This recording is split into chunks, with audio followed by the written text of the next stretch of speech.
مفتی طارق مسعود کے بیانات سننے اور ڈاؤن لوڈ کرنے کے لیے وزٹ کریں muftitarikmasood.com۔ تقریباً 4 سال سے امامت کر رہا ہوں، ایک دفعہ بھی واقعہ کربلا کو چھیڑا ہوں نہ یہاں نہ کہیں اور، چھیڑتا ہی نہیں، کیونکہ کربلا جیسے واقعات سے اسلامی تاریخ بھری پڑی ہے۔ سیزن چلتا ہے ہمارے یہاں ہر چیز کا، موسمی بیانات، محرم میں کربلا کے واقعات، ربیع الاول میں سیرت پہ آ جائیں گے، اور رجب میں معراج کے، سیزن کے حساب سے آج کل مساجد میں بیانات چل رہے ہوتے ہیں۔ تو پھل تو سیزن کے حساب سے ٹھیک ہے، لیکن بیانات سیزن کے حساب سے نہیں، لوگوں کی جو حالات ہیں ان کے حساب سے بیان ہونے چاہیے۔ اگر کسی قوم میں برائی ہے، کوئی خاص قسم کی برائی ہے، اور آپ ایک ہی موضوع لے کے چلتے رہیں تو وہ برائی کی اصلاح کیسے ہوگی؟ لیکن اس دفعہ مجھے خیال ہوا کہ تھوڑا سا اس واقعے پہ روشنی ڈالی جائے۔ اس کی وجہ یہ بنی کہ بہت سے لوگوں کے SMS آ رہے ہیں، فون آ رہے ہیں کہ اس واقعے کو ٹیلی ویژن میں، ریڈیو میں، اخبارات میں اتنا توڑ مڑوڑ کے بیان کیا جاتا ہے، اور اتنا مبالغہ آرائی، اور کہ صحیح اور حق کا لوگوں کو اس میں امتیاز کرنا مشکل ہو گیا ہے۔ اور ہوا کیا تھا، یہ بہت سے لوگوں نے تو اتنی غلط فہمی پھیلا دی ہے کہ جن شخصیات پر ایمان رکھنا، ان سے عقیدت اور محبت کرنا ہمارے ایمان کا حصہ ہے، ان شخصیات سے بھی محبت اور عقیدت ختم ہو جاتی ہے۔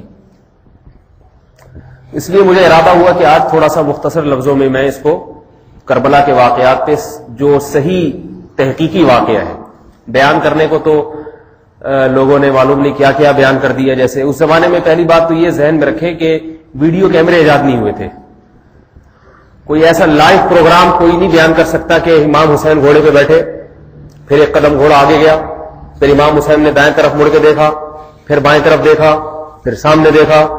تو یہ اس قسم کے جو پروگرام بیان کیے جا رہے ہیں مساجد کے ممبروں سے اور ٹیلی ویژن پہ، یہ جھوٹ اور افتراء پر مبنی ہے، ان کی کوئی حقیقت نہیں ہے۔ تاریخی واقعات کو انداز سے بیان کرنا، جبکہ الیکٹرانک میڈیا کا اس وقت کوئی تصور نہیں تھا، یہ بیان کرنا ہی، یہ طرز ہی بتاتا ہے کہ بولنے والا جھوٹ بول رہا ہے۔ مجلس گرم کرنا مقصد ہے، حقیقت لوگوں کے سامنے لانا مقصود نہیں ہے۔ تو میں مختصر لفظوں میں انشاءاللہ کچھ تھوڑی سی اس کی حقیقت بیان کروں گا، تاکہ پتہ چلے کہ مبالغہ آرائی کتنی ہو رہی ہے اس میں، اور مجلسیں کیسی گرم کی جا رہی ہیں، اور کوشش کروں گا دوبارہ یہ موضوع چھیڑوں نہیں پھر میں۔ حضرت معاویہ رضی اللہ تعالی عنہ، حضرت حسن رضی اللہ تعالی عنہ جو حضرت علی کے بیٹے تھے یا نہیں تھے؟ آج کل اسلامی تاریخ سے بھی لوگ کافی حد تک ناواقف ہو گئے ہیں۔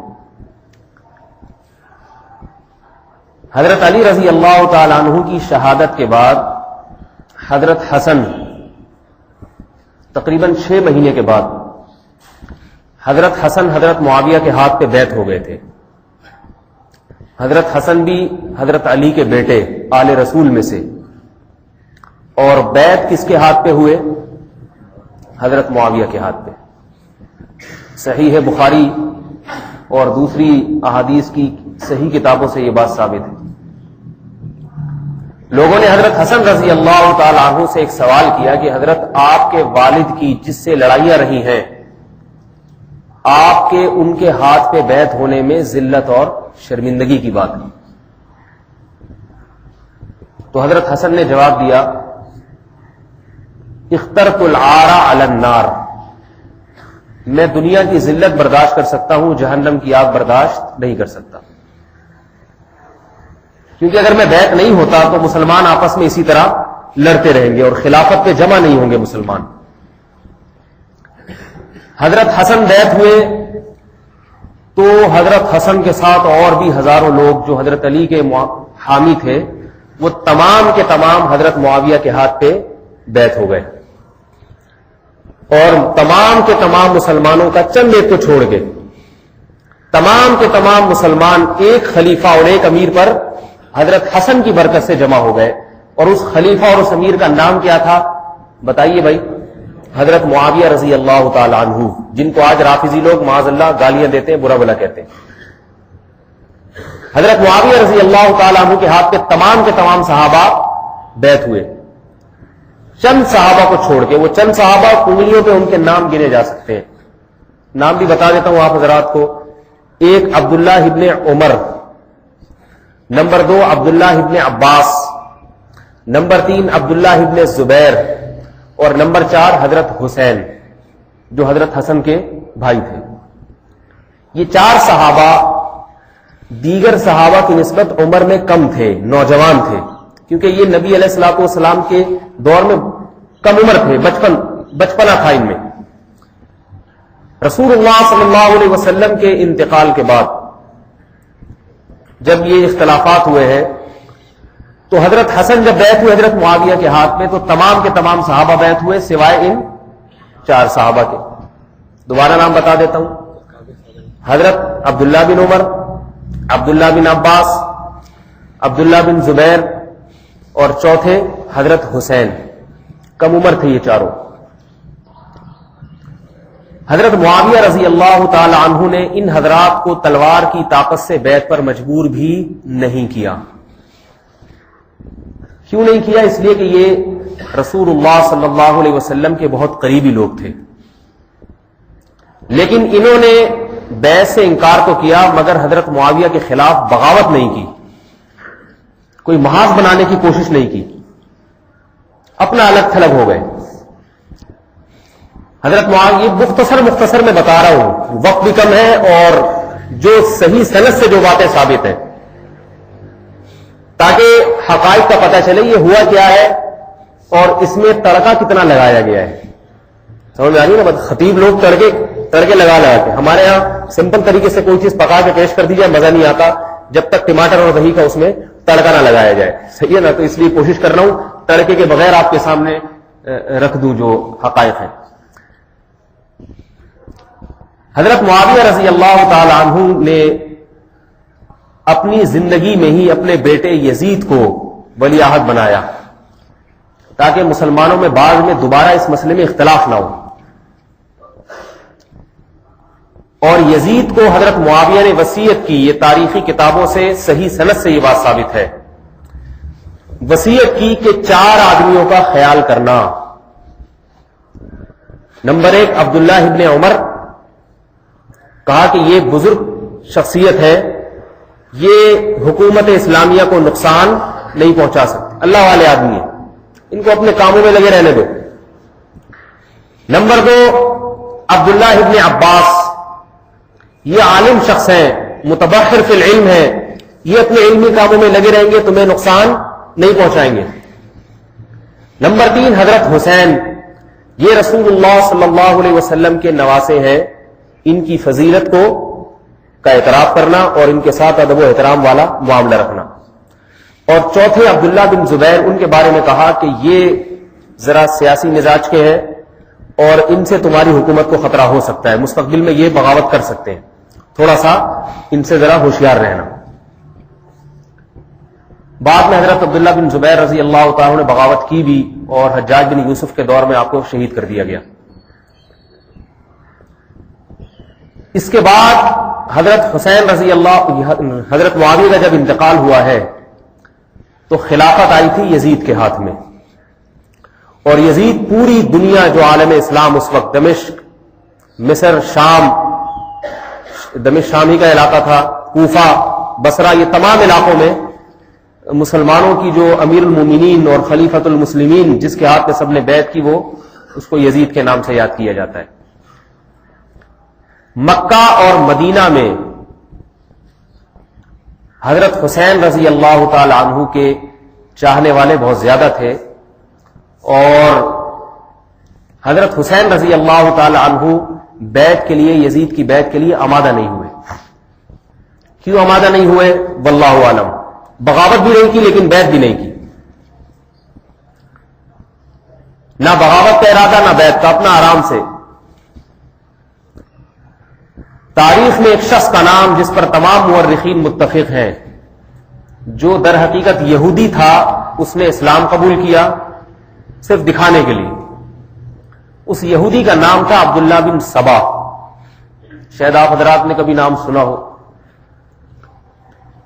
یہ شخص پہلے دن سے، جس دن سے اس نے اسلام قبول کیا ہے، قبول کیا ہی نہیں تھا، دکھانے کے لیے، اس شخص نے پوری کوشش کی کہ کس طرح مسلمانوں کو آپس میں لڑایا جائے اور کس طرح ان کی تلواروں کو بے انعام کیا جائے.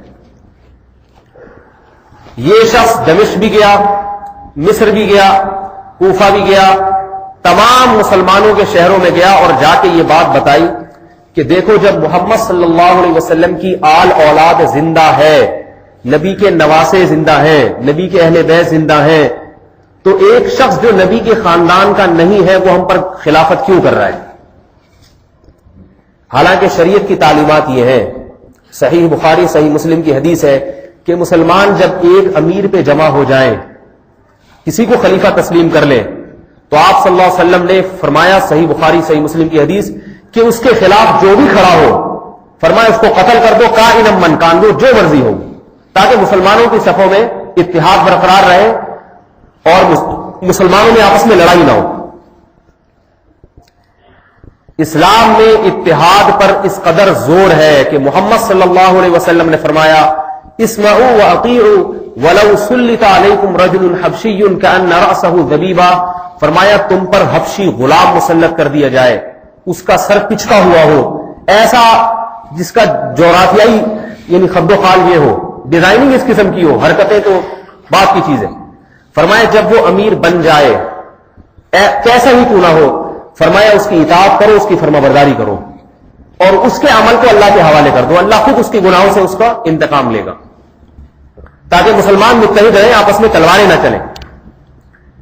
یہ عبداللہ بن سبا یہ یہودی تھا. جیسے آج تک یہودی مسلمانوں کو لڑا رہے ہیں، یہ اسی وقت سے لڑا رہے ہیں. اس نے جا کے بغاوت کی فضا قائم کرنے کی کوشش کی اور جا کے مختلف ملکوں کا سفر کیا اور لوگوں کو اس بات پہ آمادہ کیا کہ اہل بیت محمد صلی اللہ علیہ وسلم کے رشتہ دار وہ اس بات کے زیادہ لائق ہیں کہ حکومت اور خلافت کے اہل ہوں، لہذا ان کے ہاتھ پہ بیعت ہونی چاہیے. حضرت حسین رضی اللہ تعالی عنہ مدینہ میں موجود تھے تو آپ کے پاس خطوط آنا شروع ہوئے. عبداللہ بن سبا نے کوشش کی، لوگوں کو اٹھایا اور بار بار آپ کے پاس خطوط آئے کہ آپ آ جائیں، کوفہ تشریف لے آئیں، ہم آپ کے ہاتھ پہ بیعت ہو کے یزید کی خلافت سے دستبردار ہو جاتے ہیں. صحیح روایات سے ثابت ہے کہ حضرت حسین نے خطوط کا پلندہ عبداللہ بن عمر رضی اللہ تعالیٰ عنہ کو دکھایا اور یہ ثابت کرنا چاہا کہ اگر میں کوفہ چلا جاؤں تو مسلمانوں کی تلواریں آپس میں بے نیام نہیں ہوں گی. سب حضرات مجھ پر متفق ہیں، تمام کے تمام حضرات مجھ پر متفق ہیں، لہذا اگر میرے ہاتھ پر سب حضرات بیعت کر لیں انشاءاللہ لڑائی نہیں ہوگی، تلوار نہیں چلے گی. حضرت عبداللہ بن عمر رضی اللہ تعالی عنہ نے حضرت حسین سے فرمایا کہ آپ ان اہل کوفہ کی شرارتوں سے واقف نہیں ہیں، انہوں نے آپ کے والد کو قتل کیا، یہ دکھا کچھ اور رہے ہیں، حقیقت حال کچھ اور ہے، ایسا نہیں ہوگا، تلواریں چلیں گی اور اختلافات ہوں گے، لڑائی ہوگی اور اس کے نتیجے میں کچھ بھی ہو سکتا ہے. بہرحال لمبا واقعہ ہے. حضرت حسین رضی اللہ تعالی عنہ نے ارادہ فرمایا کہ میں جا کے لڑوں گا نہیں، صرف صورتحال کا جائزہ لوں گا ہو کیا رہا ہے.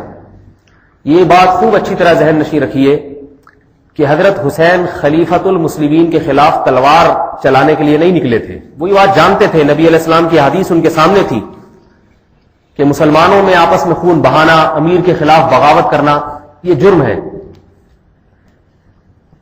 حضرت حسین رضی اللہ تعالی عنہ نے مسلم بن عقیل اسے بھیجا کوفہ میں کہ جاؤ جا کے صورتحال کا جائزہ لو. مسلم بن عقیل جب کوفہ گیا تو کوفہ کے 40,000 لوگ اس کے ہاتھ پہ بیعت ہو گئے اور حضرت حسین کو خط لکھا کہ آپ یہاں تشریف لے آئیں، انشاءاللہ امن و امان ہے، انشاءاللہ کوئی مسئلہ نہیں ہوگا. اس وقت کوفہ میں جو گورنر تھا یزید جو تھے نا، یہ تھا یا تھے، جو بھی تھا بہرحال، بعض لوگ تھے کہتے ہیں، بعض تھا کہتے ہیں، بعض حضرت یزید کہتے ہیں، بعض لعنت اللہ کہتے ہیں. ہمیں اس سے بحث نہیں ہے کیا ولا تھی، اچھا تھا برا تھا، نہ ہمارے ایمان کا جزو ہے، نہ اس کو اچھا کہنا ہماری کوئی ایمان کا حصہ ہے، نہ برا کہنا پہ ہمیں ثواب ملتا ہے. تو ایک متنازع شخصیت جس کے بارے میں نہ ہمیں سے قبر میں پوچھا جائے گا، ہم اس کے بارے میں کیوں بحث کریں. بہرحال یہ جو یزید کی خلافت تھی، یہ دمشق میں، شام میں، اور کوفہ کا گورنر اس نے جس کو بنایا تھا، جس کو آج کل شیعہ لوگ بہت گالیاں دیتے ہیں، ابن زیاد، یہ کوفہ کا گورنر تھا، اور اس کا گورنری میں یہ سارے کام ہو رہے تھے. ابن زیاد نے جب پتا چلا کہ مسلم بن عقیل اپنے ہاتھ پہ حضرت حسین کے لیے لوگوں سے کو بیعت کر رہے ہیں، تو ابن زیاد نے مسلم بن عقیل کے ہاتھ پہ جن لوگوں نے بیعت کی ان کو مجبور کیا کہ اپنی بیعت سے دستبردار ہوں، اور جو دستبردار نہیں ان کو قتل کر کے چوک پہ لٹکا دیا. اور مسلم بن عقیل جو تھے حضرت حسین کے بھتیجے، ان کو بھی قتل کر دیا. حضرت حسین رضی اللہ تعالیٰ عنہ اس دوران سفر کا آغاز فرما چکے تھے. ان کو نہیں اطلاع تھی کہ مسلم بن عقیل کو قتل کر دیا گیا ہے. اس زمانے میں میڈیا اتنا تیز نہیں تھا کہ ادھر بٹن دبایا اور ادھر خبر پہنچ گئی. خبر پہنچتے پہنچتے وقت لگ جاتا تھا. حضرت حسین رضی اللہ تعالیٰ عنہ صرف اور صرف حالات کا جائزہ لینے کے لیے، یہ میں جلدی جلدی واقعہ کمپلیٹ کر کے پھر بتاتا ہوں کہ ہمیں سبق کیا ملتا ہے اس سے. زیادہ لمبی چوڑی انشاءاللہ آپ کے سامنے، یہ مجھے عادت بھی نہیں ہے، نہ میرا مزاج، بولا بھی نہیں جا رہا. حقیقت بتاؤں آپ سے دیکھ رہے ہوں گے مولوی صاحب کی زبان بھی لڑک رہی ہے. یہ محرم کے قصے اور محرم کی کہانیاں ایک جو پڑے ہیں نا ہمارے ہاں، ہمیں میرے بھائی نہ ہمارا ایسا مزاج ہے، نہ ہم نے اکابر سے کبھی سنا. میں نے یہ کربلا کا واقعہ اپنے بزرگوں میں کسی سے پوری زندگی میں ایک دفعہ بھی نہیں سنا ہے، اس لیے کہ ہزاروں واقعات ہیں، ایک تاریخی واقعہ تھوڑی ہے اسلام میں. ہمیں تو یہ دیکھنا ہے کہ ہمارے کرنے کا کام کیا ہے. ابھی حضرت حسین رضی اللہ تعالی عنہ اپنے اہل خانہ کو لے کے، اپنے بیوی بچوں کو لے کے، رشتہ داروں کو لے کے، عورتوں اور بچوں کو لے کے کوفہ کی طرف نکلے، صرف اور صرف حالات کا جائزہ لینے کے لیے کہ لوگوں کی اکثریت اگر میرے ساتھ ہے تو میں بیعت کر لوں گا، اگر نہیں ہے تو میں مسلمانوں میں تلواریں نہیں چلنے دوں گا، بلکہ میں بھی یزید کے ہاتھ پہ بیعت کر لوں گا. حالات کا جائزہ لینے کے لیے نکلے. جب ابن زیاد جو کوفہ کا گورنر تھا اسے پتا چلا کہ حضرت حسین رضی اللہ تعالی عنہ سفر کا آغاز فرما چکے ہیں اور عراق کے قریب پہنچ چکے ہیں، تو اس نے اپنے کمانڈر جس کا نام عمرو ابن سعد، بہت مشہور شخصیت ہے، اس کمانڈر کو فوجیں دے کے بھیجا اور کہا کہ حضرت حسین کو کوفہ میں اندر آنے سے روک دو، کیونکہ مجھے ڈر ہے جب یہ آئیں گے تو مسلمان نبی کے نواسے کو دیکھ کر عقیدت میں جوش میں ان کے ہاتھ پہ بیعت ہونا شروع ہو جائیں گے، اور اس سے میری حکومت کو خطرات لاحق ہونے کا یہ لاحق ہو سکتے ہیں. جبکہ حضرت حسین کا ایسا کوئی ارادہ نہیں تھا. عمرو ابن سعد نے حضرت حسین رضی اللہ تعالی عنہ کا کئی مقامات پہ لشکر کو، حضرت حسین کے لشکر کو روکنے کی کوشش کی.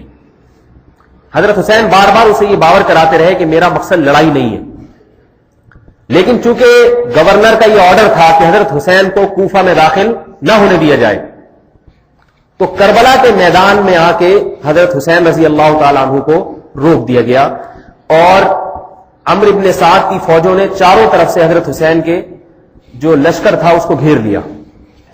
اور یہ بات خوب یاد رکھیں، شیعہ مورخین بھی اس پر متفق ہے کہ حضرت حسین عورتوں اور بچوں کو لے کر آئے تھے. جو جنگ کے لیے آتا ہے وہ عورتوں اور بچوں کو لے کر نہیں آتا. سمجھ میں آ گئی نا بات؟ جو بغاوت کے لیے آتا ہے وہ عورتوں اور بچوں کو لے کر، کبھی آپ نے دیکھا کہ کوئی بغاوت کے لیے کھڑا اور لیڈیز کو لے کے جا رہا ہو؟ تو عورتوں بچوں کو لے جانا یہ امن اور کی علامت ہوتی ہے کہ لڑائی ہمارا مقصد نہیں. آپ کی بہنیں تک اس میں موجود تھی، اہل بیت سب موجود تھے اس میں. حضرت حسین رضی اللہ تعالی عنہ جب کربلا کے میدان میں پہنچے ہیں تو عمرو ابن سعد نے آپ کو آگے جانے سے روک دیا اور کہا کہ جب تک امیر کی طرف سے حکم نہیں ہوگا ہم آپ کو آگے جانے نہیں دیں گے. اور جتنے بھی فقہ مورخین ہیں، جتنے بھی فقہ، وہ اس بات پر متفق ہیں کہ عمرو ابن سعد اس نے حضرت حسین رضی اللہ تعالی عنہ کا بہت زیادہ اکرام کیا، اہل بیت کا بہت زیادہ اکرام کیا، کھانا پینا بند نہیں کیا. سمجھ آ رہی ہے نا بات؟ اکرام کیا ان حضرات کا کہ نبی کے نبو مسلمان تھا. اور یہ بھی یاد رکھیں عمرو بن سعد یہ وہ شخصیت ہے جسے بلایا گیا تھا میدان جنگ سے. یہ اس وقت رومیوں کے خلاف جہاد میں مشغول تھا. جب اسے بلایا ہے ابن زیاد نے کہ حضرت حسین کے لشکر کو روکو، اس نے وہاں سے تحریر بھیجی کہ میں نہیں آ سکتا، کیونکہ رسول اللہ صلی اللہ علیہ وسلم کے نواسے کا راستہ روکنا یا ان کے سامنے تلوار لے کر کھڑے ہو جانا، اس کی مجھ میں طاقت اور جرت نہیں ہے، میں یہ کام نہیں کر سکتا. بہت دباؤ ڈالا گیا، بہت دھمکیاں دی گئی، اس کے بعد یہ آمادہ ہوا واپس آنے پر. وہ کیا دھمکیاں تھی، کیا دباؤ تھے، وہ اتنی اہم چیز نہیں ہے جس پر روشنی ڈالی جائے. بہرحال جب یہ آیا، اس نے حضرت حسین رضی اللہ تعالیٰ عنہ کا بہت اکرام کیا، اور حضرت حسین رضی اللہ تعالیٰ عنہ نے اس کو باور کرایا کہ میرا مقصد لڑائی جھگڑا نہیں ہے، میں صرف صورتحال کا جائزہ لینے کے لیے جا رہا ہوں. تو اس کے بعد اس میں اور حضرت حسین رضی اللہ تعالیٰ عنہ میں مذاکرات ہوئے. حضرت حسین رضی اللہ تعالیٰ عنہ نے 3 نقطے سامنے رکھے. پہلا نقطہ تو یہ رکھا کہ ٹھیک ہے، اگر امیر کی طرف سے مجھے کوفہ میں داخلے کی اجازت نہیں ہے تو میں واپس مدینہ جانے کے لیے تیار ہوں، نمبر 1. نمبر 2، اگر یہ اس پہ راضی نہیں ہو، اس پہ بھی راضی نہیں ہو، تو میں سیدھا دمشق جا کے یزید کے ہاتھ پہ بیعت ہونے کے لیے بھی تیار ہوں. لیکن میں بیعت اگر ہوں گا تو ڈائریکٹ خلیفہ کے ہاتھ پہ بیعت ہوں گا. عراق کا جو گورنر ہے ابن زیاد، جس کے بارے میں مشہور تھا لٹیرا، چور، شرابی، میں اس کے ہاتھ پہ بیعت نہیں ہوں گا. مقصد تو خلیفہ کے ہاتھ پہ بیعت ہونا ہے، تو میں دمشق جا کے یزید کے ہاتھ پہ براہ راست بیعت ہوں گا. اس گورنر کے ہاتھ میں بیعت ہونے کے لیے تیار نہیں ہوں. اور تیسرا مطالبہ یہ رکھا کہ اگر ان تم دونوں شقوں کو ماننے کے لیے تیار نہیں ہو، نہ مجھے مدینہ واپس جانے دیتے ہو، تمہیں ڈر ہے کہ میں بغاوت کروں گا، یہی ڈر ہوگا کہ مدینہ واپس جاؤں گا تو بغاوت کروں گا میں، یا تمہیں یہ ڈر ہے کہ میں یزید کے ہاتھ پہ بیعت ہوں گا تو گورنر کی بے عزتی ہے اس میں، تو تیسری شق جس کے لیے میں تیار ہوں وہ یہ کہ میرا راستہ چھوڑ دو اور مجھے ترکیوں کے خلاف، رومیوں کے خلاف جو جہاد ہو رہا ہے محاذ پہ، مجھے وہاں جانے دو. میں ساری زندگی محاذ جنگ پہ گزارتے گزارتے وہاں شہید ہو جاؤں گا، شہید ہو جاؤں گا وہاں پہ، تو تمہیں کسی قسم کی بغاوت کا ڈر اور خوف نہیں رہے گا. یہ وہ 3 پوائنٹ ہیں حضرت حسین نے جو سامنے رکھے، جن کو تقریباً تمام محقق مورخین اہتمام سے بیان کرتے ہیں. اس میں کہیں بھی لڑائی نہیں ہے مسلمانوں کے خلاف، اس میں کہیں بھی بغاوت کا عنصر نہیں ہے. تو میں جاؤں گا رومیوں کے خلاف لڑوں گا، اور لڑوں گا امیر المومنین کے ماتحت ہو کے. جب ایلچی یہ خبر لے کر ابن زیاد کے پاس آیا، گورنر کے پاس، تو ابن زیاد ان 3 نکات سے بہت خوش ہوا. اس نے کہا کہ یہ اچھا ہوا کہ ہمارے ہاتھ نواسہ رسول صلی اللہ علیہ وسلم کے خون سے رنگین ہونے سے بچ گئے. یہ تینوں نکات بہت اچھے ہیں. اس وقت ایک بدبخت عبداللہ بن سبا کے چھوڑے ہوئے ایجنٹ آج تک موجود ہے، جس بدبخت کا نام تاریخ میں تمام مورخین ذکر کرتے ہیں، شمر ذل جوشن. نام بھی ایسا کرسچنوں والا نام ہے، پتہ نہیں مسلمان تھا کہ نہیں تھا. شمر ذل جوشن. تو اس بدبخت نے ابن زیاد کو مشورہ یہ دیا کہ دیکھو، اگر تم یزید کی نگاہوں میں، خلیفہ کی نگاہوں میں بڑے بننا چاہتے ہو تو خلیفہ تو اسی سے خوش ہوگا کہ خلیفہ کی بغاوت کا جس میں ذرا سا بھی امکان ہو، اس کو بھی قتل کر دیا جائے. لہذا تمہارے اس اقدام سے یزید خوش نہیں ہوگا یا نہیں ہوگا یہ تو اللہ ہی جانتے، لیکن اس نے یہ مشورہ دیا. اور حضرت حسین رضی اللہ تعالی عنہ تمہارے لیے مستقبل میں خطرہ بن سکتے ہیں. لہذا بہر صورت ان کو مجبور کرو. یہ نہیں کہا کہ قتل کرو ان کو پتا تھا کہ یہ قتل پہ کبھی بھی آمادہ نہیں ہوگا. مسلمان تھے، محمد صلی اللہ علیہ وسلم کے نواسے کے خون سے کوئی مسلمان اپنے ہاتھ رنگین کرنا نہیں چاہتا تھا. کہا کہ اگر تم نے ان کو چھوڑ دیا اس میں تمہاری بہت بڑی بے عزتی ہے. کوفہ والے کہیں گے کہ حضرت حسین یزید کے ہاتھ پہ تو بیعت ہونے کے لیے تیار ہے، مگر اس بدبخت کے ہاتھ پہ بیعت ہونے کے لیے کوئی بھی تیار نہ ہوا. تمہاری جو سیاسی ساکھ ہے وہ خراب ہو جائے گی. جیسے آج کل سیاسی رہنما چاہتے ہیں نا بھائی اس کو اپنے ساتھ ملاؤ ورنہ. خیر، کہا کہ ان کو جانے نہ دو، بلکہ ان کو زبردستی اپنے ہاتھ پہ بیعت پر مجبور کرو. قتل کا ارادہ نہیں، بیعت مجبور کرو اپنے ہاتھ پہ. ابن زیاد اس کی باتوں میں آ گیا اور اس نے ایک لشکر بھیجا، اسی بدبخت کو بھیجا، شمر ابن جوشن کو.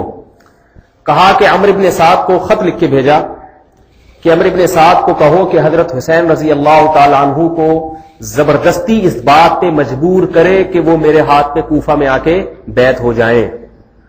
زبردست، قتل وتل کا نہیں، زبردستی. اگر وہ بیعت پہ نہیں ہوتے تو ان کے خلاف تلوار اٹھائے، جنگ کرے، جنگ کر کے ان کو مجبور کیا جائے تاکہ میرے ہاتھ پہ بیعت ہو. اور اگر عمرو بن سعد اس کام کے لیے تیار نہیں ہوتا تو عمرو بن سعد کو قتل کر دو.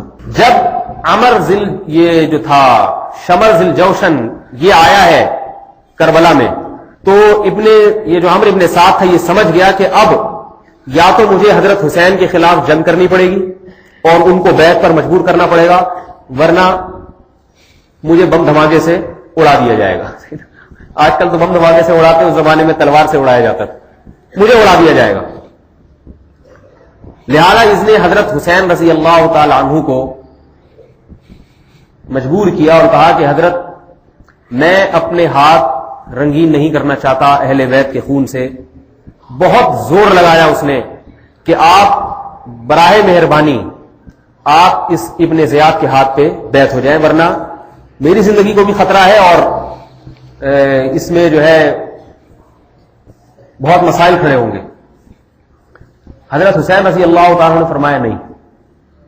فرمایا اگر میں بیعت ہوں گا تو ڈائریکٹ امیر المومنین کے ہاتھ پہ بیعت ہوں گا، اس بدبخت کے ہاتھ پہ بیعت نہیں ہوں گا. مقصد امن ہے تو امن اس طرح بھی ہو سکتا ہے. جب دیکھ لیا کہ حضرت حسین رضی اللہ تعالی عنہ کسی بھی طرح آمادہ نہیں ہوئے تو بالآخر اس نے جنگ کا ارادہ کیا اور تلوار اٹھانے کا ارادہ کیا. اور 9 محرم جمعرات کا دن تھا جس دن جنگ کے لیے تیاری شروع کی ہے. حضرت حسین رضی اللہ تعالی عنہ نے اپنے اہل بیت سے فرمایا کہ دیکھو یہ تو کسی صورت میں آمادہ نہیں ہو رہے اور مجھے تقریباً یقین ہو چلا ہے میں بیعت کرنے کے لیے تیار تو ہوں گا نہیں بیعت ہونے کے لیے، جس کے نتیجے میں مجھے تقریباً یقین ہے کہ مجھے قتل کر دیا جائے گا. جب حضرت حسین رضی اللہ تعالیٰ عنہ نے یہ بات کی ہے تو آپ کے اہل خانہ رونا شروع ہو گئے. حضرت زینب رضی اللہ تعالیٰ عنہ آپ کی بہن تھی، سگی بہن، وہ بھی روئی. تو تاریخ کی جو مستند روایات ہیں ان میں یہ لکھا ہوا ہے کہ حضرت حسین رضی اللہ تعالیٰ عنہ نے اپنے اہل خانہ کو آواز پست کرنے کا حکم دیا. سمجھ میں آ رہی ہے بات؟ اسلام میں نوحے کرنا، چیخ چلا کے رونا یہ گناہ کبیرہ ہے. رسول اللہ صلی اللہ علیہ وسلم نے عورتوں پر لعنت فرمائی ہے جو روتے ہوئے گریبان چاک کرتی ہیں، سینہ پیٹتی ہیں اور آوازوں کو بلند کرتی ہیں. اور فرمایا کہ یہ دن ہمارے لیے آزمائش کا دن ہے، لہذا عبادت میں مشغول ہو جاؤ. شیعہ مورخین نے خود یہ بات لکھی ہے کہ 9 محرم کو حضرت حسین رضی اللہ تعالی عنہ نے غسل کیا. پانی تھا تو غسل کیا نا، نہیں آ رہی سمجھ بات؟ وہ کہتے ہیں پانی بند ہو گیا 1 ہفتے سے اور کھانا بند ہو گیا اور یہ ہو گیا اور وہ ہو گیا. ایسی کوئی بات نہیں ہے. پانی موجود تھا کیونکہ کربلا میں جہاں یہ ٹھہرے تھے پانی کی نہر میرا خیال ہے آج تک بھی موجود ہے، وہ جو وہاں سے گزرتی ہے، دریا ہے بلکہ باقاعدہ. تو نہ پانی بند ہوا میرے بھائی، نہ روٹی بند ہوئی، کچھ بھی بند نہیں ہوا. کھانا پینا الحمدللہ موجود تھا، سب چل رہا تھا. غسل کیا، نماز اور تلاوت میں مشغول ہو گئے. رات کو رسول اللہ صلی اللہ علیہ وسلم کی زیارت ہوئی خواب میں اور آپ صلی اللہ علیہ وسلم نے آپ کو شہادت خوشخبری سنائی. بری خبر نہیں سنائی، شہادت کی خوشخبری سنائی. سمجھ آ رہی ہے نا بات؟ یہ نہیں بتایا کہ یہ منحوس دن ہوگا تمہارے لیے، اور شہادت تو مبارک دن ہوتا ہے مسلمان کے لیے، شہادت سے بڑھ کر کون سا دن ہوگا. 10 محرم جمعے کا دن حضرت حسین رضی اللہ تعالیٰ عنہ کا محاصرہ کیا گیا اور حضرت حسین رضی اللہ تعالیٰ عنہ کو گرفتار کرنے کی کوشش کی گئی تاکہ زبردستی ان کو پکڑ کے حوالے کیا جائے. مسلم بن عقیل جو حضرت حسین کے بھتیجے تھے ان کی اولادیں بھی جنگ میں موجود تھیں اور ان کے والد چونکہ شہید کر دیے گئے تھے، غصے میں تھے وہ لوگ. تو انہوں نے حضرت حسین رضی اللہ تعالیٰ عنہ کو اور جتنے بھی اہل بیت میں جوان مرد تھے، حضرت حسین کی تمام اولادیں جوان تھی اس وقت، جوان اولادیں اور جتنے بھی اہل بیت کے جوان مرد تھے، عورتوں کو ہٹا کے جتنے مرد تھے ان تمام مردوں نے حضرت حسین کا محاصرہ کیا اور کہا کہ جب تک حضرت حسین ہمارے اندر خون کا ایک قطرہ بھی موجود ہے ہم دشمن کو، باغیوں کو حضرت حسین تک پہنچنے نہیں دیں گے. اور ایک ایک کر کے شہید ہو گئے. کتنے تھے وہ؟ اس میں دو طرح کی روایات ہیں. ایک روایت میں 13 ہے ابن سعد کی روایت, اور جو زیادہ سے زیادہ روایت ملتی ہے وہ 72 افراد, 72 جوان مرتے حضرت حسین کے ساتھ. تو 72 کے 72 جوان مرد شہید ہو گئے, آخر میں حضرت حسین اکیلے رہ گئے. تو پھر حضرت حسین کی طرف کون بدبخت بڑھا, اس میں عمرو ابن سعد کا نام نہیں ہے, کمانڈر نہیں تھا. جو بھی تھا بہرحال اس نے بھی پوری کوشش کی کہ ان کو پہلے گرفتار کیا جائے, قتل نہ کیا جائے. اس لیے روایات میں آتا ہے پہلے آپ کا ہاتھ کاٹا, اس نے ہاتھ پہ وار کیا, بازو پہ, پھر بائیں بازو پہ وار کیا. اس طرح جسم پہ وار مختلف کیے تاکہ آپ گرفتاری پیش کر دیں, مگر آپ نے گرفتاری نہیں دی, جس کے نتیجے میں اس بدبخت نے, جو بدبخت تھا مسلم تھا غیر مسلم تھا منافق تھا یہودی تھا, ظاہر ہے کسی مسلمان کی اولاد نہیں ہو سکتا, اگر مسلمان تھا بھی تو ایسا بدبخت کہ اس کا اسلام ہونا نہ ہونا برابر ہے, اس بدبخت نے حضرت حسین رضی اللہ تعالیٰ عنہ کا سر قلم کیا. اور اس کے بعد یہ سر, آپ رضی اللہ تعالیٰ عنہ کا سر مبارک اس نے کوفہ پہنچایا, یقین دہانی کرانے کے لیے کہ حضرت حسین کو ہم نے قتل کر دیا ہے. حضرت حسین کا سر بھی پہنچایا, اور ابن سعد کے جتنے افراد تھے انہوں نے جتنے اہل بیت تھے اس وقت خیموں میں موجود, جن میں حضرت زینب بھی اور چھوٹے بچے جوان مرد تمام قتل کر دیے گئے, جن کی تعداد تقریباً 72, اور جتنے افراد باقی بچے تھے ان کو عزت اور احترام کے ساتھ ابن زیاد کے پاس پہنچا دیا. ایک بات اہم ہے یہاں پہ, اس وقت حضرت حسین کے ایک جوان بیٹے باقی رہ گئے تھے, زین العابدین, جن کو علی اکبر کے نام سے یاد کیا جاتا ہے. یہ چونکہ بیمار تھے لہذا ان کو قتل نہیں کیا گیا, یہ شیعہ خود اس کے معترف ہیں. اور حضرت حسین کی پھر آگے جتنی اولاد چلی ہے وہ امام زین العابدین ہی سے چلی ہے. اس سے دو باتیں پتہ چلی. نمبر ایک, یہ جو آج کل حسینی سید مارکیٹ میں اتنے اویلیبل ہیں یہ جعلی ہیں, کیونکہ حضرت حسین کے صرف ایک بیٹے زندہ رہ گئے تھے کربلا میں. ایک بیٹے سے میرے بھائی اتنے نہیں ہو سکتے. کیا خیال ہے؟ میرا خیال ہے سمجھ میں نہیں آ رہی بات. ہر آدمی حسینی سید بنا ہوا ہے. دوسری بات یہ پتہ چلی کہ اس فوج نے اس کا خیال کیا تھا کہ جو بیمار ہے اس پہ تلوار, بولو بھائی, نہ اٹھائی جائے. بیمار تھے اس لیے ان کو چھوڑ دیا, تلوار صرف انہی پہ اٹھائی ہے جو لڑنے والے تھے. تو یہ جو ایک قصہ بیان کیا جاتا ہے نا ظلم و ستم کی, ایسی یقیناً اس سے بڑا ظلم کوئی نہیں ہو سکتا کہ نبی کے نواسے کا خون ہوا ہو, اس میں کوئی شک نہیں ہے.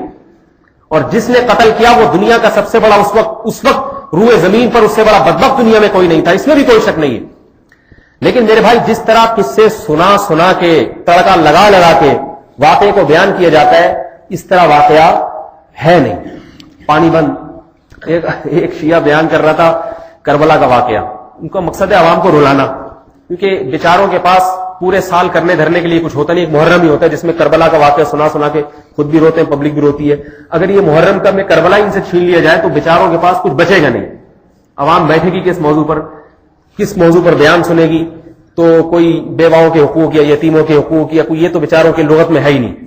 نماز روزہ زکات کچھ نہیں ہے. کربلا ہے جس سے پورا دین چل رہا ہے. بعض لوگوں کا دین ربیع الاول سے چل رہا ہے, بعض کا کربلا سے چل رہا ہے. تو ایک آدمی جو تھا وہ اس نے امام حسین کا واقعہ سنانا تھا, اور چھوڑے واقعہ میں حذف کر دیتا ہوں, بات کافی لمبی ہو جائے گی, پھر بعض لوگوں کو اعتراض بھی ہوتا ہے اس سے. خیر, تو حضرت حسین اللہ تعالی عنہ کو اس طرح شہید کیا گیا, اور اہل بیت تمام کے تمام کو لے جایا گیا ابن زیاد کے پاس. یہ امام زین العابدین رحمہ اللہ تعالی جب یہ ابن زیاد کے پاس پہنچے ہیں تو ابن زیاد نے کے سامنے انہوں نے بہت اونچی زبان میں بات کی اور کہا کہ بدبخت, تو نے جو کچھ کیا وہ ایک ایسا کام ہے, یعنی نبی کے نواسے کے خون سے ہاتھ رنگین ہو جانا, اس سے بڑی بدبختی کیا ہو سکتی ہے. تو جب بہت زیادہ انہوں نے اس کے سامنے آواز اونچی کی تو ابن زیاد غصے میں آیا اور ارادہ کیا کہ ان کو قتل کر دیا جائے. اس وقت عورتوں اور بچوں کا اس دور میں بھی احترام کیا جاتا تھا. حضرت زینب جو حضرت حسین کی بہن تھی, انہوں نے ابن زیاد کے سامنے کھڑے ہو کر کہا کہ بدبخت, تو نے نبی کے نواسے کو تو قتل کر دیا ہے, اب کیا تو مزید اپنے ہاتھ نبی کے آل سے کے خون سے جو ہے رنگین کرنا چاہتا ہے؟ ابن زیاد نے جب یہ جملہ سنا تو اپنے قتل کے ارادے سے باز آ گیا. اس کے بعد حضرت معاویہ یزید کو جب پتہ چلا ہے تو یہ تمام اہل بیت اور حضرت حسین کا سر مبارک دمشق پہنچایا گیا. تمام شیعہ مورخین اس پر متفق ہیں. آپ کسی شیعہ سے پوچھ لیں، ان کی کتابوں میں دیکھ لیں کہ یزید نے جب حضرت حسین رضی اللہ تعالیٰ عنہ کا سر مبارک دیکھا ہے تو اس نے جو اپنا گورنر تھا عراق کا، یہ کوفہ کا گورنر جس کا نام ابن زیاد ہے، اس پر لعنت بھیجی اور کہا کہ اللہ ابن سمیہ پر لعنت کرے. ابن سمیہ اس لیے کہا کہ عرب جب کسی کو گالی دیتے تھے تو ماں کی طرف منسوب کرتے تھے، باپ کی طرف منسوب نہیں کرتے تھے، اس لیے کہ یہ اس کی علامت ہوتی ہے اس کے باپ کا پتہ ہی. آج انگریز منسوبی ماں کی طرف کرتا ہے، صحیح ہے، کہ باپ کا کسی کو پتہ نہیں ہوتا. تو یزید نے کہا کہ اللہ ابن سمیہ پر لعنت کرے اور کہا کہ مجھے خوش کرنے کے لیے اس سے کم بھی کچھ کیا جا سکتا تھا، میں اس پر راضی نہیں تھا. اس کے بعد اس نے جتنے اہل بیت تھے تمام کو عزت اور احترام کے ساتھ رکھا اور مدینہ منورہ عزت اور اکرام کے ساتھ روانہ کیا. اب رہا یہ مسئلہ کہ یزید اس قتل میں شریک تھا یا نہیں تھا. بہرحال یہ چونکہ اس کی دور حکومت میں یہ کام ہوا ہے اور ابن زیاد چونکہ اس کا گورنر تھا، لہذا بہت سے علماء یزید کو بھی لعن طعن کرتے ہیں کیونکہ اس کے گورنر نے یہ کام کیا ہے. اور بعض علماء یزید کا دفاع کرتے ہیں کہ اگرچہ گورنر نے کیا ہے مگر گورنر نے یزید کی اجازت سے یہ کام نہیں کیا تھا. حقیقت کیا ہے؟ اللہ یزید کو قیامت میں پکڑے گا یا نہیں پکڑے گا، میرے بھائی ہمارا چونکہ ہمارے ایمان کا حصہ نہیں ہے، وہ جانے، وہ لوگ جانے. تو یہ وہ واقعہ ہے جو کربلا کے نام سے موسوم ہے اور اس کو بڑھا چڑھا کر بیان کیا جاتا ہے. اس واقعے کی اس سے زیادہ حقیقت نہیں. یہ یقیناً بہت بدبختی کی بات ہے. اچھا یہ بھی یاد رکھیے اس واقعے کے بعد جو کوفہ کا گورنر تھا ابن زیاد، اس کی عزت معاشرے میں کم ہوئی اور کچھ وقت کے بعد وہ گورنری سے دستبردار ہو گیا، ذلیل ہو کر مر گیا. واللہ عالم کیا ہوا پھر اس کے ساتھ. تو اس کے بعد جو ہے نا جہاد ہوتا رہا ہے، الحمدللہ آج تک ہو رہا ہے. یہ وہ واقعہ ہے، مختصر الفاظ میں میں نے آپ کے سامنے کربلا کی حقیقت کو بیان کیا جو صحیح سند سے ثابت. باقی بیان کرنے والے معلوم ہے کیا کچھ شروع کر دیتے ہیں. اس کے بعد عبداللہ بن زبیر رضی اللہ تعالی عنہ وہ چونکہ بغاوت پر ڈٹے رہے تھے تو حجاج بن یوسف کے دور میں حجاج بن یوسف نے عبداللہ بن زبیر نے چونکہ مکہ میں خلافت کا اعلان کیا تو حجاج بن یوسف نے مکہ پہ چڑھائی کر کے عبداللہ بن زبیر رضی اللہ تعالیٰ عنہ کو شہید کر دیا، قتل کر دیا. یہ ہے اسلامی تاریخ کا وہ ایک اہم پہلو جس کو آج کربلا کے نام سے یاد کیا جاتا ہے. اور اس میں فضول کہانیاں، فضول قصے. آپ ٹیلی ویژن کے سامنے بیٹھ جائیں، 1.5-2 گھنٹے، پھر پانی بند، پھر زینب آئی، پھر زینب گئی، پھر وہ آئے، پھر وہ گئے، مجھے تو نام بھی یاد نہیں ہے، کون آیا کون گیا، پھر یہ نہیں ملا، پھر وہ نہیں ملا. ایسے ایسے واقعات بیان کیے جاتے ہیں. میرے بھائی ہمیں کیا سبق ملتا ہے ان واقعات سے؟ جو اچھا یہاں ایک اہم چیز، یہ بات بھی تمام مورخین ذکر کرتے ہیں، تقریباً تمام مورخین، کہ یزید نے جب حضرت حسین کا سر دیکھا اور دیکھا کہ میری دور حکومت میں یہ کام ہوا ہے تو 3 دن تک یزید اور اس کے اہل خانہ نے ماتم کیا ہے. کیا کیا ہے؟ بولو بھائی، کیا کیا ہے؟ ماتم کیا ہے. صحیح ہے نا؟ سینہ پیٹا ہے. کس نے پیٹا؟ یزید اور اس کے اہل خانہ نے. حضرت حسین کے جتنے ماننے والے اور اہل خانہ تھے کسی نے اونچی آواز سے رونے کی بھی کوشش نہیں کی ہے اس ظلم پر. لہذا جو حضرت حسین کے ماننے والے ہیں وہ آج تک خاموش ہیں اور جو یزیدی ہیں وہ آج تک روتے پیٹتے اور سینہ، بولو بھائی، جو جس کا ماننے والا ہوتا ہے اسی کی اتباع کرتا ہے نہیں کرتا. تو آج تک وہی پیٹ رہے ہیں جنہوں نے کیا ہے. یزید کے بارے میں ہے کہ وہ کیونکہ اس کے دور خلافت میں اتنا بڑا جرم کہ رسول اللہ صلی اللہ علیہ وسلم کے وہ نواسے نبی علیہ السلام حضرت حسن حسین سے اس قدر محبت کیا کرتے تھے. مجھے تو حقیقت ہے کہ یہ واقعہ سناتے ہوئے اپنے جذبات پہ قابو نہیں رہتا، جو اس لیے میں واقعات کے اکثر پہلو ڈیلیٹ کر دیتا ہوں. صحیح نا؟ جہاں وائرس آنے کا امکان ہو وہ ڈیلیٹ. یہ ایسے یعنی نبی علیہ الصلوۃ والسلام کے نواسوں کے واقعات ہیں. ظاہر ہے انسان کیسے جذبات پہ قابو رکھ کے جو ہے نا. میں جب یہ حضرت حسین رضی اللہ تعالیٰ عنہ کی تاریخ پڑھ رہا تھا بیان کے لیے جو صحیح اسناد سے ثابت ہے تو حقیقت یہ ہے کہ پڑھتے ہوئے اپنے جذبات پہ قابو نہیں رکھ پا رہا تھا. میں سوچ رہا تھا میں عوام کے سامنے کیسے یہ صرف یہی بات کہ حضرت حسین کا قتل ہوا ہے میدان کربلا میں، یہی بات مسلمان کو رلانے کے لیے کافی ہے۔ تو بڑی مشکل سے میں نے سوچا کہ میں آج کسی طرح جذبات پہ قابو رکھ کے جلدی جلدی اس کو سمیٹ کے بیان کروں گا۔ تو رسول اللہ صلی اللہ علیہ وسلم کو محبت کتنی تھی حضرت حسن و حضرت حسین سے، نبی علیہ الصلوۃ والسلام ایک مرتبہ جمعے کا خطبہ دے رہے تھے۔ یہ محبت اس لیے بھی بتا رہا ہوں کہ تاکہ آپ بھی اپنے پوتے نواسوں سے محبت کیا کریں، بچوں سے محبت کیا کریں، مار مار کے کوٹ کوٹ کے مسجد سے باہر نہ نکالا کریں ان کو۔ رسول اللہ صلی اللہ علیہ وسلم جمعے کا خطبہ دے رہے تھے، خطبہ آپ صلی اللہ علیہ وسلم نے حضرت حسن حسین کو مسجد کے دروازے پر دیکھا۔ رسول اللہ صلی اللہ علیہ وسلم کا دل اتنا نرم ہو گیا، بچوں کو دیکھ کے محبت انسان کی بھڑکتی ہے نا۔ آپ صلی اللہ علیہ وسلم عربی خطبہ جو ہوتا ہے، ایک تو ہماری تقریر ہوتی ہے نا، ایک وہ خطبہ جس کو سننا واجب ہے، آپ صلی اللہ علیہ وسلم وہ خطبہ چھوڑ کے گئے اور حضرت حسن حسین کو اٹھا کے لائے اور ممبر پہ بٹھایا اور خطبے میں فرمایا صدق اللہ انما اموالکم و اولادکم فتنہ، فرمایا اللہ نے سچ کہا، تمہاری مال اور اولاد تمہارے لیے فتنہ ہے۔ فرمایا دیکھو میں اللہ کے ذکر میں مشغول تھا لیکن اس اولاد کی محبت نے مجھے خطبے سے بھی غافل کر دیا۔ رسول اللہ صلی اللہ علیہ وسلم ایسے اپنے نواسوں سے محبت کیا کرتے تھے۔ حضرت حسن اور حضرت حسین ان دونوں حضرات نے 20 مرتبہ بیت اللہ کا پیدل حج کیا ہے۔ کتنی مرتبہ؟ تو میرے بھائی جو حسین کے ماننے والے ہیں ان کو اسی قسم کے کام کرنے چاہیے۔ ماتم کرنا یہ حسین کے دشمنوں کا کام ہو سکتا ہے، حسین کے عاشقوں کا کام نہیں ہو سکتا۔ اگر آپ اجازت دیں تو میں حضرت حسین کے 2-4 تھوڑے واقعات اور سناؤں۔ سنانے کا مقصد صرف تاریخ پر مطلع کرنا نہیں ہے، آپ کو حسینی بنانا مقصود ہے۔ اگر یہ کام کریں گے تو حسینی بنیں گے۔ نمبر 1، حضرت حسین نے ماتم نہیں کیا، صبر کی تلقین کی۔ نمبر 2، حضرت حسین نے 20 مرتبہ پیدل حج کیا ہے، اور ہمارے ہاں کئی لوگوں پہ حج فرض ہو چکا ہے، ایک دفعہ ہوائی جہاز میں بیٹھ کے بھی حج کرنے کی توفیق نہیں ملی۔ تو جس پہ حج فرض ہو اور ایک مرتبہ بھی بیت اللہ کا حج نہ کرے وہ حسین ہی نہیں ہو سکتا۔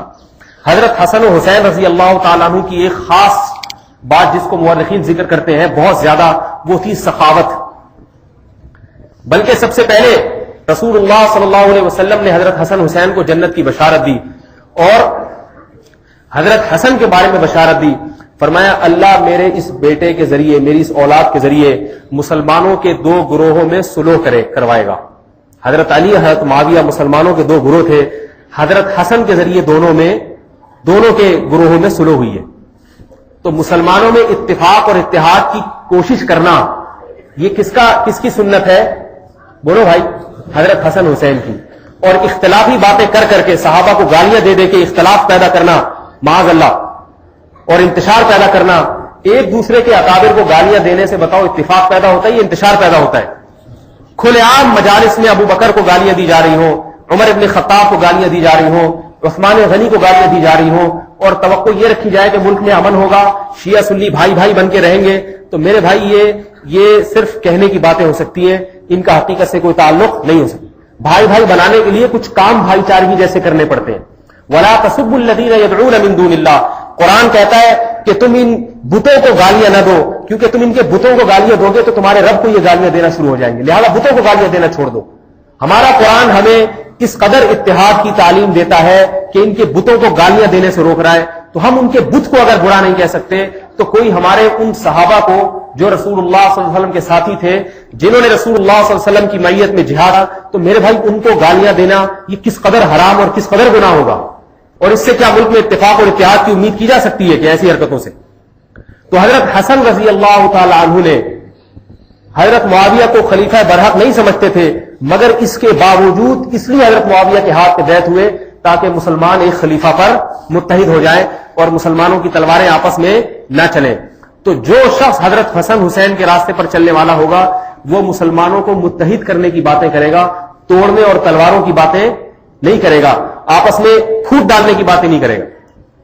حضرت حسن رضی اللہ تعالیٰ عنہ کی سخاوت، ایک مرتبہ حضرت حسن نے دیکھا کہ ایک شخص، آج حسینی بہت ہیں لیکن سخاوت نظر نہیں آئے گی، ہر آدمی کا شجر نسب حضرت حسین سے جا کے مل رہا ہے، جس کو دیکھو سید حضرت حسین تو اور حسن، جس میں سخاوت نہیں ہے وہ سید نہیں ہو سکتا، باقی سب کچھ ہو سکتا ہے، کیونکہ یہ رسول اللہ صلی اللہ علیہ وسلم کی آل اولاد، ابراہیم علیہ السلام میں سخاوت تھی، قرآن بار بار بیان کرتا ہے ابراہیم علیہ السلام کی تمام اولاد میں سخاوت خون میں شامل ہوئی ہے.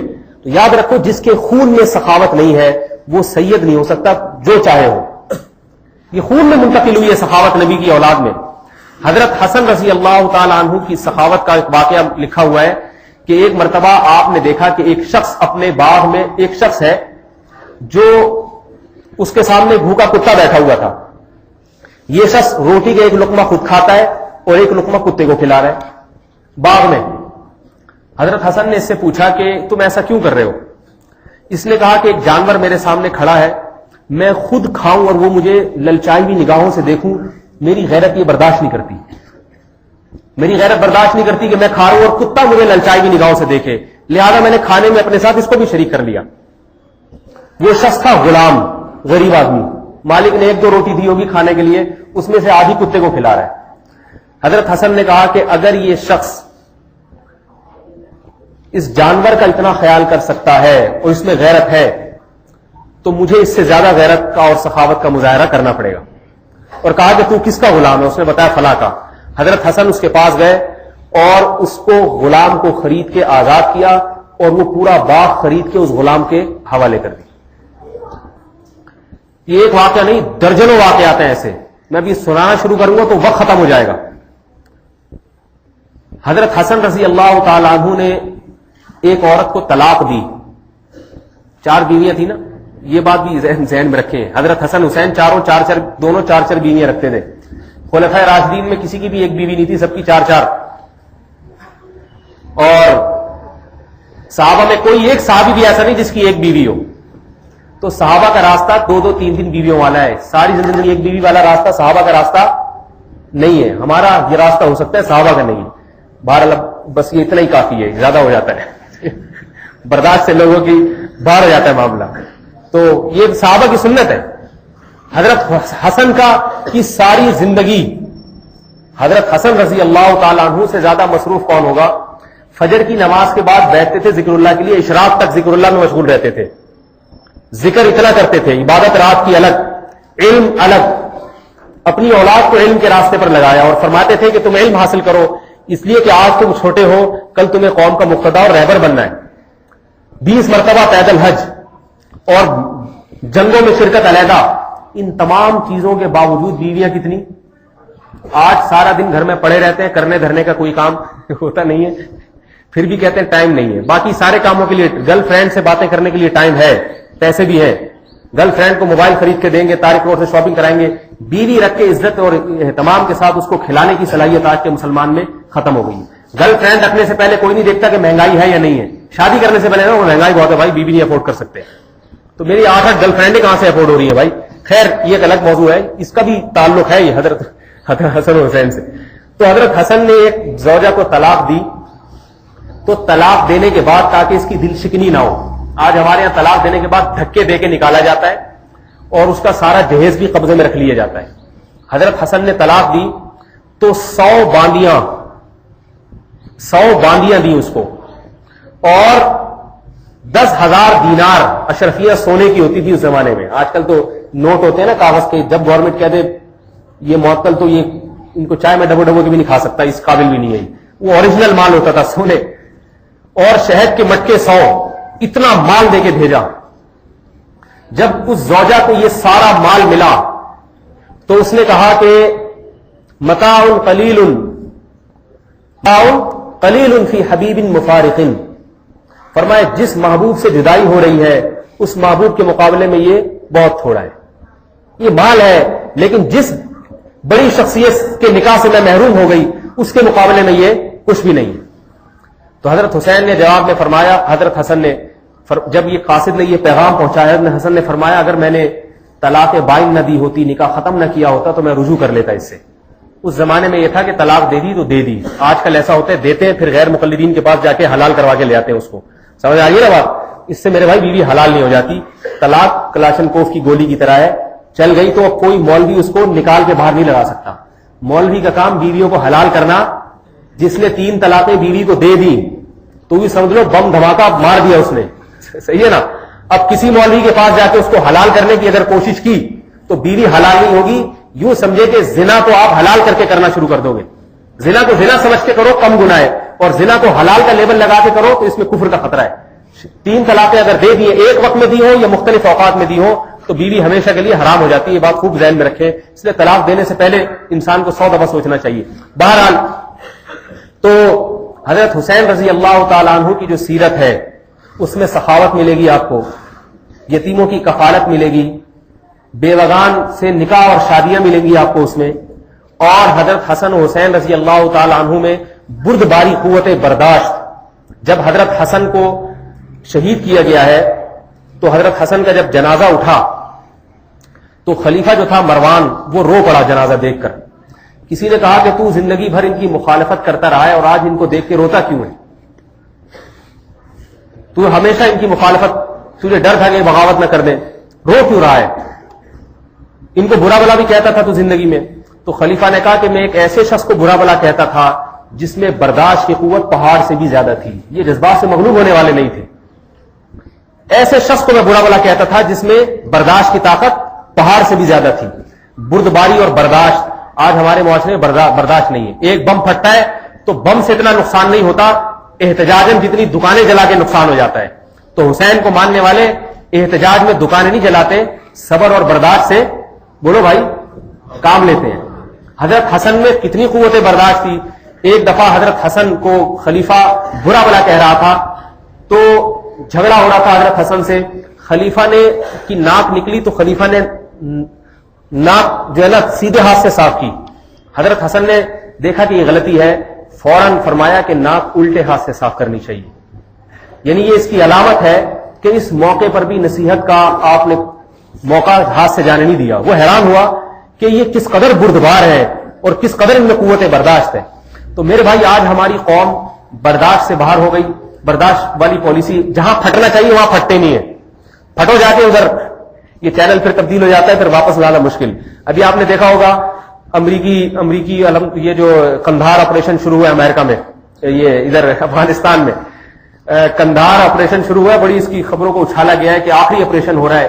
پہلے ہلمند آپریشن شروع ہوا تھا آخری, تو آپریشن شروع ہونے کی خبریں تو آئیں, ختم ہونے کی کوئی خبر مارکیٹ میں آئی نہیں ہے. شروع تو بہت دھوم دھام سے یہ ہلمند آپریشن آخری مارکا, 52 ملکوں کی فوجیں ہلمند پہ ایئر اٹیک شروع کیا اور ہیلی کاپٹروں سے. اس کا نتیجہ کیا نکلا, یہ خبر پی گئے, ایسے پی گئے پتہ ہی نہیں ہوا. تو بھائی اس لیے کہ مار کھائیے تو وہ خبر ہی مارکیٹ سے ڈیلیٹ ہو گئی ہے, صحیح ہے, ونڈوز ہی فارمیٹ کر دی گئی ہیں. اس کے بعد قندھار آپریشن کی باری آئی, تو قندھار آپریشن جب شروع کیا گیا ہے تو آپریشن ابھی شروع ہونے لگا تھا کہ امریکہ کی ایک پوری بٹالین جو ہے نا وہ آپریشن کے لیے اپنے بیس سے نکلی ہے.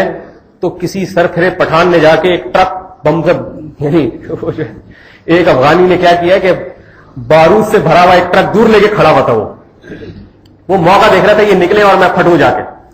تو جیسے یہ ان کی جو بٹالین نکلی ہے, یہ 4-5 دن پہلے کی امت اخبار, BBC, تمام میڈیا والوں نے اس کو دیا, کیونکہ اتنی اہم, اتنی یعنی یہ بیچارے چھپا نہیں سکے اس کو, اتنا بڑا نقصان ہوا تھا. تو وہ پٹھان نے ٹرک ڈرائیور نے لے جا کے بھیڑ دیا اس نے. تو اس میں الحمدللہ اتنے امریکی قتل ہوئے کہ, اور مرے کیسے ہیں کہ زمین کھود کھود کے کمبختوں کی لاشوں کو نکالا امریکیوں کی, اور خبر آئی ہے 6 امریکی ہلاک. تو 6 کا مطلب 600 تو انشاءاللہ ہوگا ہی لازمی. تو میرے بھائی حضرت حسین کا راستہ یہ والا ہے, سمجھ میں آ رہی ہے نا بات, جس نے اسلام کو غالب کرنا ہے. اور جامع حضرت حسین کا راستہ, حضرت حسن بھی شہید ہوئے اور حضرت حسین بھی شہید ہوئے. تو جو شہید نہیں ہو رہا یا شہادت کا جذبہ جس میں نہیں ہے اسلام کی خاطر, تو وہ حسین کے راستے پر نہیں ہو سکتا. جس میں شہادت کا جذبہ ہے وہی حضرت حسن و حسین کے راستے پر ہو سکتا ہے. تو میں آج نوجوانوں سے کہتا ہوں کہ اسلام کی سربلندی کے لیے لڑو. 52 ملک تمہارا انتظار کر رہے ہیں افغانستان میں. اور دیکھو اللہ تعالیٰ نے ایک ایک ملک کو جا کے تباہ کرنا کتنا مشکل کام تھا. اللہ نے تمام ملکوں کو جمع کر کے افغانستان میں لا کے جمع کر دیا, جو دنیا کا کمزور ترین ملک ہے, کمزور ترین ملک. اور خدا کی قسم جہاں تک میرا مطالعہ ہے, آج تک تاریخ میں کسی ایسے طاقتور اور کمزور کا مقابلہ نہیں ہوا ہوگا. میرا جہاں تک مطالعہ ہے, ممکن ہے ہوا ہو لیکن میری نظر سے نہیں گزرا. ایک طرف اتنا کمزور مسلمان اور ایک طرف دشمن اتنا طاقتور. بدر میں بھی 313 اور 1000 کا کوئی تو تناسب تھا نا, 313 تھے ایک طرف 1000 تھے, کچھ تو تناسب تھا. غزوہ احد میں بھی کچھ تناسب تھا, بڑی بڑی جنگیں ہوئے, کچھ نہ کچھ تناسب تھا, لیکن میرے بھائی 52 ملک کی فوجیں اور دوسرے طرف طالبان جن کی نہ کوئی منظم باقاعدہ فوج ہے, جن کے پاس نہ ہوائی جہاز ہے, نہ ہیلی کاپٹر ہے اور نہ بڑے بڑے میزائل ہیں, جو روٹی کھانے کے لیے چندہ کرتے ہیں بیچارے, روٹی کے لیے چندے ہوتے ہیں جن کے, ایسے پٹھانوں نے افغانوں نے لگام دے رکھی ہے 52 ملکوں کو. خدا کی قسم وہ ملک میں اپنے ملک سے محبت ہم سے زیادہ کرتے ہیں. ہمارے ہاں پاکستان سے محبت کے دعوے تو ہیں, حب الوطنی آپ کو صدر صاحب میں بھی نظر نہیں آئے گی, کھانے کے چکر میں وہ بھی ملک ہو. وہ لوگ اپنے وطن سے محبت کرتے ہیں, جیسے زبان سے اتنا نہیں کہتے جتنا عمل سے انہوں نے دکھایا. اپنے ملک کی حفاظت ہم سے زیادہ کرتے ہیں اور میرے بھائی اسلام کی خاطر لڑتے ہیں. کل میں نے BBC میں براہ راست سنا, ایک امریکی فوجی کا بیان آیا. اس امریکی فوجی کو لائیو انٹرویو اس سے لیا گیا, وہ کہیں کسی وہاں چھت پہ چڑھ کے میزائل تیار کر کے بیٹھا ہوا تھا طالبان پہ حملہ کرنے کے لیے. تو ایک نمائندہ نے جا کے اس سے انٹرویو لیا اور کہا کہ بھائی آپ کو کیسا لگ رہا ہے یہاں پہ, مزہ آ رہا ہے نہیں آ رہا, کیسا لگ رہا ہے آپ کو؟ اس نے کہا کہ ہم یہاں بہت شدید مصیبت میں ہیں. کیوں مصیبت میں؟ اس نے کہا کہ ہم تو لڑ رہے ہیں لیکن جس قوم سے ہمارا مقابلہ ہے یہ موت کے لیے لڑ رہی ہے, یہ لڑتی ہے مرنے کے لیے, لہذا ہم اس سے جنگ نہیں جیت سکتے. اور امریکہ کے جو جرنل ہے اس کا بیان ہے, اخباروں میں باقاعدہ چھپا ہے, جو جس کو ریٹائر کر دیا بیچارے کو, اس کا باقاعدہ بیان چھپا ہے. اس نے کہا کہ ہمیں تربیت دی گئی ہے قتل و غارت کی, ہم بچپن سے قتل سیکھتے ہیں, ہمارا کام ہی مارنا ہے قوم کو, لوگوں کو مارنا ہے ہمارا. لیکن اس نے کہا اس کے باوجود ہم افغان جنگ نہیں جیت سکتے. کیوں نہیں جیت سکتے؟ اس کے الفاظ ہیں, اس لیے کہ ہم نے وہاں دیکھا ہے کہ خدا افغانوں کے ساتھ ہے. اس کے یہ الفاظ ہیں, امریکی جنرل کے الفاظ کیا ہیں کہ خدا اس جنگ میں کس کے ساتھ ہے؟ بولو بھائی, افغانوں کے ساتھ ہے, ہمارے ساتھ نہیں ہے. لہذا میں اوباما کو مشورہ دیتا ہوں, اس کے الفاظ ہیں کہ افغانستان سے امریکی فوجیں نکلوا لے, ورنہ یہ روز کٹ کٹ کے مرتے رہیں گے. تو میرے بھائی آج بھی کربلا الحمدللہ گرم ہے, افغانستان میں کربلا کا میدان آج بھی گرم ہے. جس نے میرے بھائی حضرت حسین سے محبت کا جو دعوے دار ہے وہ جائے اور امریکہ کو لگام دینے کی کوشش کرے. تو یہ کام کرنے کا ہے, صحیح ہے نا. اور باقی سارے کام حلیم جو ہے نا, یہ 2 نمبر لوگوں یہ کام ہے. حلیم کی دیکھیں, ہم فراق یار میں گھل گھل کے ہاتھی ہو گئے, اتنے گھلے رستم کے ساتھی ہو گئے. فراق یار کا مطلب ہوتا ہے, فراق کا معنی جدائی, یار محبوب کو کہتے ہیں. محبوب کی جدائی میں اور محبوب کی یاد میں بتاؤ آدمی گھل کے پتلا ہوتا ہے یا موٹا ہوتا ہے؟ ایک بس سوال کے بعد میں اپنا بیان ختم کرتا ہوں. بتائیں میرے بھائی, آپ محبوب کی یاد میں پتلے ہوں گے یا موٹے ہوں گے؟ آج تک کوئی ایسا دیکھا محبوبہ کو یاد کر کر کے روتا رہتا اور موٹا ہو رہا روز بروز؟ چائنا بھی ایسی محبوب کی قسم ابھی تک نہیں بنا سکا ہے. چائنا ہر چیز بنا لیتا ہے, ایسا محبوب مارکیٹ میں چائنا بھی نہیں لا سکا جو روز بروز نبی کے عشق میں موٹے ہو رہے ہیں اور حسین کے عشق میں موٹا ہو رہا ہے روز بروز. تو شاعر کہتا ہے ہم فراق یار میں, یار کی جدائی میں گھل گھل کے پتلے ہونے کے بجائے ہاتھی ہو گئے. آج کل کے محبوبوں کے, ہم فراق یار میں گھل گھل کے ہاتھی ہو گئے, اتنے گھلے رستم کے ساتھی ہو گئے. یعنی رستم پہلوان جیسے نظر آ رہے. ایک ربیع الاول کے مہینے میں جو جلوس نکلتے ہیں نبی کی یاد میں, ان جلوسوں میں اسٹیج پہ بیٹھنے والے دیکھ لیں, ان کا وزن چیک کرائیں آپ جا کے, ترازو ٹوٹ جائے گا, بولے گا بھائی اس کا 120 کلو 150 کلو سے کم آپ کو کوئی نہیں نکلے گا. تون کا الگ سے وزن کرائیں, تمام جسم کی باڈی کا وزن ایک طرف, تون کا وزن. یہ نبی سے محبت کے دعوے دار ہیں. آج تک میرے بھائی ان میں شہید بھی خود بخود بیٹھتے ہی ہوتے ہیں, بیٹھے بم پھٹے گا شہید ہو جائیں گے. تو شہادت کے لیے بھی کچھ جاؤ کرو, امریکہ کفر سے لڑو, جاؤ کشمیر میں لڑو, انڈیا سے لڑو جا کے, جاؤ افغانستان میں امریکہ سے لڑو جا کے, تو کچھ شہادت کا مزہ بھی تو آئے نا. تو میرے بھائی محبوب کا وزن 80 کلو کا نہیں ہوتا, یہ بات تو ذہن میں رکھے. تو یہ جو نبی کی حضرت حسین یا نبی کی یاد میں جلوس نکالے جا رہے ہیں, اس سے میرے بھائی ملک کا امن خراب ہو رہا ہے. دہشت گردوں کو بم پھاڑنے کا موقع کیوں دیا جائے؟ وہ دیکھتے اتنے لوگ جمع ہیں تو بم پھاڑیں گے, اتنے لوگوں کو جمانا. ڈبل سواری پر پابندی لگ رہی ہے, 2 آدمی اکٹھے نہ ہو, اور 1000 آدمیوں کے اکٹھا ہونے پر کوئی نہیں ہے ملک میں. ہر سال ہنگامے ہوتے ہیں, بم پھٹتے ہیں, اور کتنے تاجروں کا کروڑوں روپے کا نقصان ہو گیا. حکومت کو چاہیے سب سے پہلے جلسوں پر اور یہ دھرنوں پر پابندیاں لگائیں, چاہے 12 ربیع الاول کے جلسے ہو چاہے محرم کے جلسے ہو. صحابہ کے دور میں اس قسم کے نہ کوئی جلوس نکلا کرتے تھے, نہ اس قسم کے کوئی جلسے ہوتے تھے. اور آج کل تو عجیب حساب کتاب شروع ہو گیا ہے. ربیع الاول میں نبی سے محبت میں بریک ڈانس شروع ہو گیا باقاعدہ. پہلے تو سمپل سادہ ناچتے تھے نا، اسلامی ناچ جسے کہتے تھے، نعتیں پڑھ رہے ہیں، ناچ رہے ہیں. میں ناچ کے نہیں دکھاؤں گا، میرا دل تو کر رہا ہے میں دکھاؤں، تھوڑا سا دل تو کر رہا ہے میں تھوڑا سا دکھاؤں، لیکن آپ لوگ پھر بعد میں مذاق اڑائیں گے. تو ربیع الاول کو باقاعدہ پہلے تو نعتیں پڑھ پڑھ کے ناچتے تھے. ایک ہمارے دوست ہیں بڑی اچھی نقل اتارتے ہیں، النبی صلی اللہ علیہ پہ بڑا اچھا ڈانس نکالا ہے، تو ناچتے ہیں. اور اب باقاعدہ بریک ڈانس شروع ہو گیا ہے. سمجھ میں نہیں آتا یہ کیا کیا تماشا ہے بھائی.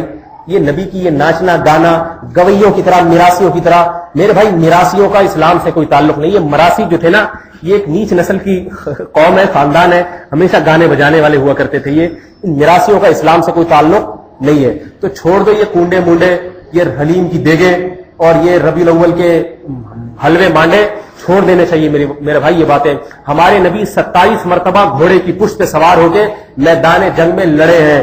ہمارے نبی کو حلوے کھانے کی فرصت نہیں تھی، نہ ہمارے نبی نے حلوے کھائے ہیں. میدان جنگ میں ایک دن کھانا ملتا تھا، ایک دن بھوکا رہتے تھے. اور میدان جنگ میں جو ہے نا آپ صلی اللہ علیہ وسلم نے شہادت کی تمنا کی ہے. جو نبی کا عاشق ہے وہ ربیع الاول کے حلوے مانڈے چھوڑے اور یہ ناچنا گانا میراسیوں کی طرح چھوڑے. سب سے پہلے اپنا ویٹ کم کرے تاکہ دیکھنے سے نظر آئے کہ نبی کا عاشق ہے واقعتاً. صحیح ہے نا، اتنا زیادہ ویٹ نبی کے عاشق کا نہیں ہو سکتا. اور دوسری بات یہ کہ کفر کے خلاف اپنی صلاحیتیں خرچ کریں. اللہ تعالیٰ ہمارے ملک میں امن پیدا فرمائے، اور جو حضرت حسن و حسین کی صحیح تعلیمات ہیں ان تعلیمات پر ہمیں عمل کرنے کی توفیق عطا فرمائے. سبحانک اللہم و بحمدک، نشہد ان لا الہ الا انت، نستغفرک و نتوب